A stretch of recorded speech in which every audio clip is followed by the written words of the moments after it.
सामने के बच्चों, देखें हमारे पास balancing of equation by ion electron method के हवाले से ये एक और एग्जांपल है। हम ज़रा इसको डिस्कस करेंगे। इसमें भी हमारे पास वैसे ही चीज़ें होंगी। सबसे पहले हम यहाँ नोट करेंगे कि यहाँ पे कौन सा एलिमेंट ऑक्सीडाइज रिड्यूस हो रहा है। तो अगर आप नोट करें यहाँ पे नाइट्रोजन, दोनों जानिब अगर हम फोकस करें तो नाइट्रोजन एक ऐसा एलिमेंट है जहाँ पे हम ये कह सकते हैं कि यहाँ ऑक्सीजन की तादाद में समहाउ चेंज हमें नज़र आ रहा है। और हो सकता है, कंफर्म नहीं है अभी, हम हो सकता है कि यहाँ ऑक्सीडेशन स्टेट में इनके डिफरेंस आया हो।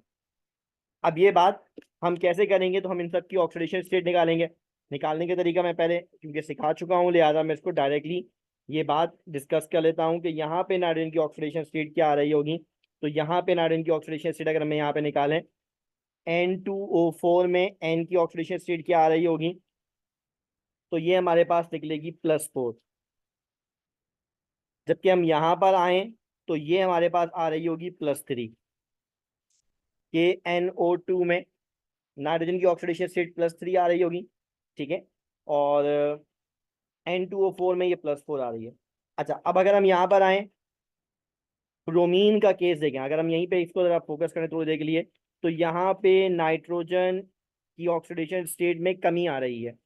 यानी ये अमल क्या कहला रहा है, रिडक्शन का अमल है। पॉजिटिव चार्ज जब कम हो रहा होता है ऑक्सीडेशन स्टेट में, तो ये रिडक्शन का अमल होता है। इसमें क्या हो रहा है, गेन ऑफ इलेक्ट्रॉन हो रहा है। डिफरेंस कितना आ रहा है, 1 इलेक्ट्रॉन का डिफरेंस आ रहा है। इसका मतलब ये हुआ कि एक N2O4 एक NO2 बनाते हुए या KNO2 बनाते हुए 1 इलेक्ट्रॉन गेन कर रहा है, ठीक है ना। ये 1:1 के ऊपर बात कर रहे हैं अभी हम। अच्छा, अब यही बात हम ये काम करते हैं ब्रोमीन के लिए डिस्कस कर लेते हैं। अब यहाँ पे ब्रोमाइड अगर हम नोट करें तो यहाँ पे ब्रोमीन है और यहाँ पे ही ब्रोमीन है। वैसे तो हम ये कहते हैं कि भाई हैलोजन तो आयोनाइजेबल होते हैं, तो यहाँ क्यों हम हैलोजन को फोकस कर रहे हैं, तो हमें ऐसा लग रहा है कि यहाँ oxidation state of the halogen यानी ब्रोमीन में चेंज आया होगा। ये बात हमने क्यों कही, तो हम देखेंगे लेफ्ट साइड पे जब KBr लिखा हुआ है तो वहां ऑक्सीजन नहीं है, लेकिन जब राइट साइड पे KBr आया तो उसके साथ ऑक्सीजन आ गया। ऑक्सीजन का आना या जाना हमें दरअसल ये आइडिया देता है कि यहाँ ऑक्सीडेशन स्टेट चेंज हुई होगी। लिहाजा हमने क्या किया, इसकी ऑक्सीडेशन स्टेट मालूम करने चले गए तो यहाँ पे ब्रोमीन -1 है और यहाँ पे ब्रोमीन +5 है। जिसका मतलब ये हुआ कि हमने जो एक आइडिया लिया था कि ब्रोमीन की ऑक्सीडेशन स्टेट हो सकता है चेंज हो रही हो, तो ऐसा ही है, चेंज हो रही है। अब अगर चेंज हो रही है तो ये माइनस से प्लस में जा रही है ना। माइनस से प्लस में जाने का मतलब इलेक्ट्रॉन लॉस हो रहे हैं। अगर इलेक्ट्रॉन लॉस हो रहे हैं तो ये अमल कहलाएगा ऑक्सीडेशन का। और कितने इलेक्ट्रॉन लॉस हो रहे हैं, लॉस का साइन होता है माइनस। कितने इलेक्ट्रॉन लॉस हो रहे हैं, तो -1 से +5 जाते हुए, -1 से +5 जाते हुए दरअसल हमारे पास 6 इलेक्ट्रॉन का लॉस हो रहा है। 6 इलेक्ट्रॉन का लॉस हो रहा है। -1 से +5 जाते हुए 6 इलेक्ट्रॉन का लॉस हो रहा है। कैसे जरा चेक करते हैं, चलो प्लस -1 से बने 0 पे आए हम, ठीक है ना। -1 से 0 पे आए, फिर +1, फिर +2, फिर +3, +4, +5, ठीक है ना। अब हर केस में 1 इलेक्ट्रॉन गेन हो रहा होगा, तो पहला इलेक्ट्रॉन, दूसरा इलेक्ट्रॉन, तीसरा, चौथा, पांचवा और छठा इलेक्ट्रॉन।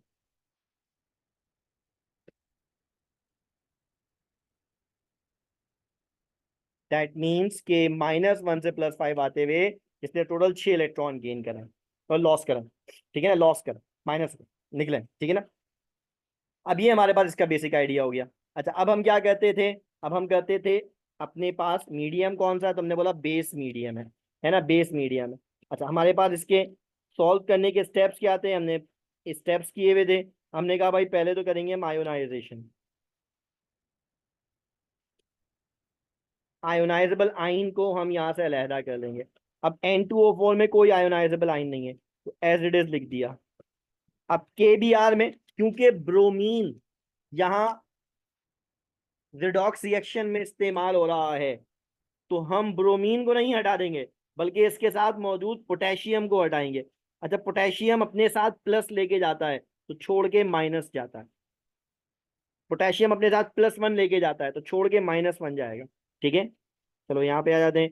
सेम केस KNO2 में के चला जाएगा, के अपने साथ +1 लेके जाएगा तो छोड़ के -1 जाएगा। ठीक है, फिर यही केस यहाँ पे कर लेते हैं। BrO3 के पास से के निकल जाएगा, के अपने साथ +1 लेके जा रहा है तो छोड़ के -1 जा रहा है। ये हो गई इसकी आयोनाइजेशन, है ना, ये हो गई इसकी आयोनाइजेशन। ठीक है ना, ये हो गई आयोनाइजेशन। अच्छा, आयोनाइजेशन के बाद क्या होता है हमारे पास स्टेप, हम क्या करते हैं, हम लिखते हैं, सेपरेट कर लेते हैं into reduction and oxidation cell, है ना। हम इस इक्वेशन को स्प्लिट कर लेते हैं, रिडक्शन हाफ सेल अलग कर लेते हैं, ऑक्सीडेशन हाफ सेल अलग कर लेते हैं। अच्छा भाई, रिडक्शन में कौन आ रहा है, रिडक्शन में आ रहा है हमारे पास N2O4, क्या बना रहा है, NO2। ऑक्सीडेशन में कौन आ रहा है, Br-, क्या बना रहा है, BrO3-। दूसरा स्टेप हमारा कंप्लीट हो गया। अच्छा, अब आती है बारी थर्ड स्टेप की। थर्ड स्टेप में क्या होता है, हम बैलेंसिंग ऑफ एलिमेंट्स करते हैं। मोस्ट इंपॉर्टेंट हिस्सा होता है बैलेंसिंग ऑफ एलिमेंट में, मीडियम की जरूरत होती है ना। वही काम जो हमने करा था, रिडक्शन वाला अलग, ऑक्सीडेशन वाला अलग। चलो पहले जो सेकंड स्टेप में इक्वेशन है उसको यहीं पे दोबारा कॉपी कर लेते हैं। N2O4, थोड़ा सा गैप देके NO2। ठीक है ना, NO2। अच्छा, NO2 पे माइनस था ना, NO2 पे माइनस था, ठीक है ना, वो लिखना भूल गया तो पता लगा। यहाँ पे क्या है, Br-, और यहाँ क्या है, BrO3-। अब बैलेंस करने हैं हमें एलिमेंट। पहले तो देखना है सेंट्रल एटम को, सेंट्रल एटम को। तो देखो यहाँ पे नाइट्रोजन 2 है, यहाँ पे नाइट्रोजन 1 है, तो चलो नाइट्रोजन बैलेंस कर लिया हमने, नाइट्रोजन बैलेंस हो गए।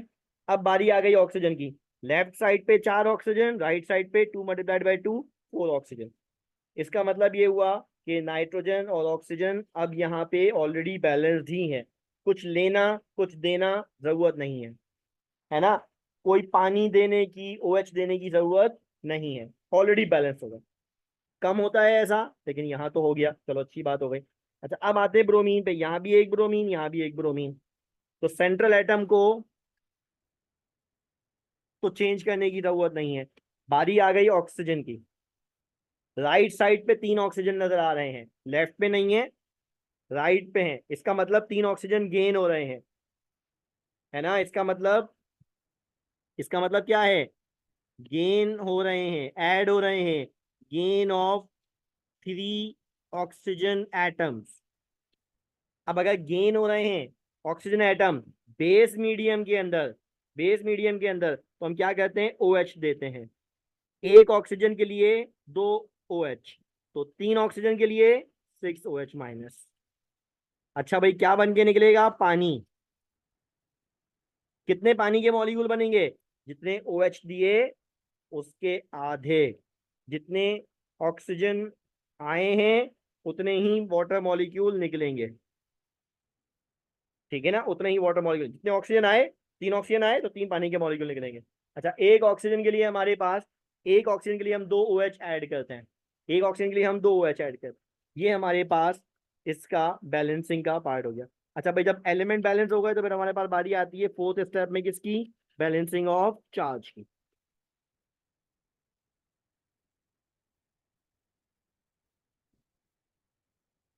ठीक है भाई, चलो रिडक्शन वाली इक्वेशन, ऑक्सीडेशन वाली इक्वेशन जो है ऊपर वाली, उसी को यहाँ पे री राइट कर लेते हैं। ठीक है,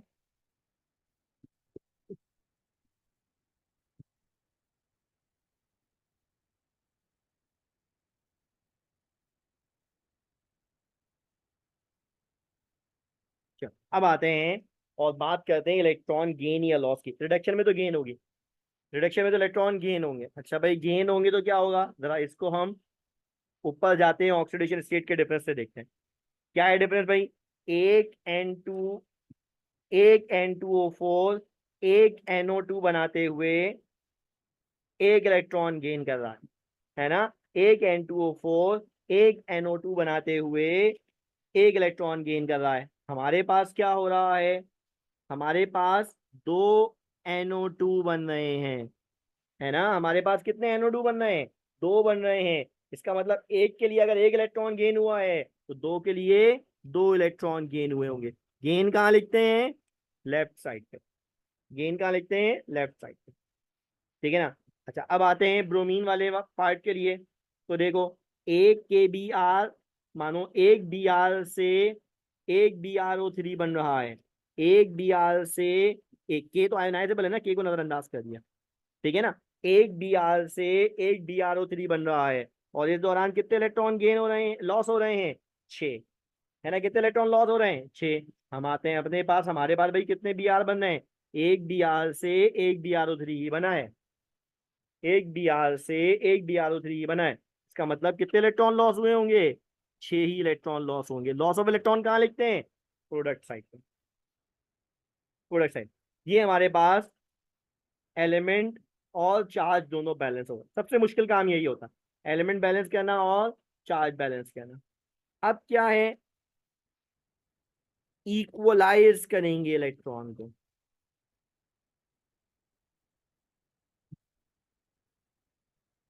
इक्वलाइजिंग ऑफ इलेक्ट्रॉन करेंगे। कैसे करते हैं, किसी भी इक्वेशन को किसी भी फैक्टर से मल्टीप्लाई कर सकते हैं, है ना। अब यहाँ पे दो हैं और यहाँ पे चार हैं, तो हमें क्या करना होगा, एक में दो है एक में छह है। अब छह को दो नहीं बना सकते लेकिन दो को छह बना सकते हैं। तो चलो हम एक काम करते हैं, क्या कहते हैं, हम करते हैं मल्टीप्लाई, किसे, रिडक्शन इक्वेशन को बाय 3, ठीक है ना। 3 से मल्टीप्लाई कर लेते हैं रिडक्शन वाली इक्वेशन को, 3 से मल्टीप्लाई कर लेते हैं। चलो भाई रिडक्शन वाली इक्वेशन आ जाओ, ऑक्सीडेशन वाली की जरूरत ही नहीं पड़ती हमें, फायदा हो गया। 3 से मल्टीप्लाई करना है, ये हो गया 3N2O4 plus 3 to the 6 electron, बराबर हो गया ना। इसको भी 3 से मल्टीप्लाई कर रहे हैं तो 6NO2 माइनस, ठीक हो गया। इसको तो कोई भी कुछ नहीं कर रहे हम, अनटच चाहिए तो Br minus plus 6 hydroxide ion gives bromate आइन BrO3 minus plus 3 water molecule plus 6 electron. अब क्या करना है, लास्ट स्टेप, ऐड कर दें इक्वेशंस को। इलेक्ट्रॉन बराबर हो गए ना बच्चों, एडिंग बोथ इक्वेशन, है ना। दोनों इक्वेशन की क्या करें, ऐड करें। ऐड में क्या होता है, सिमिलर चीजें ऑपोजिट साइड पे कैंसिल हो जाती हैं, तो यहाँ सिमिलर चीजें इलेक्ट्रॉन ही है, काट दिया। क्या बच रहा है अब हमारे पास, मार्क कर लेते हैं उसे हम, है ना। क्या हमारे पास बच रहा है, NO2 बच रहा है, Br बच रहा है, हाइड्रोक्साइड आयन बच रहे हैं 6 लेफ्ट साइड पे। राइट साइड पे क्या है, NO2 माइनस है, BrO3 माइनस है, 3 वाटर। चलो लिख देते हैं हम यहाँ पे, क्या है भाई, 3NO N2O4 plus Br minus plus 6 hydroxide ion gives 6NO2 minus plus BrO3 minus plus 3 water molecule. ये हमारे पास इसकी बैलेंस्ड इक्वेशन है, ये हमारे पास इसकी बैलेंस इक्वेशन, ठीक है ना। आई बच्चों बात समझ में, क्लियर हो गया पॉइंट। चलो थैंक यू वेरी मच।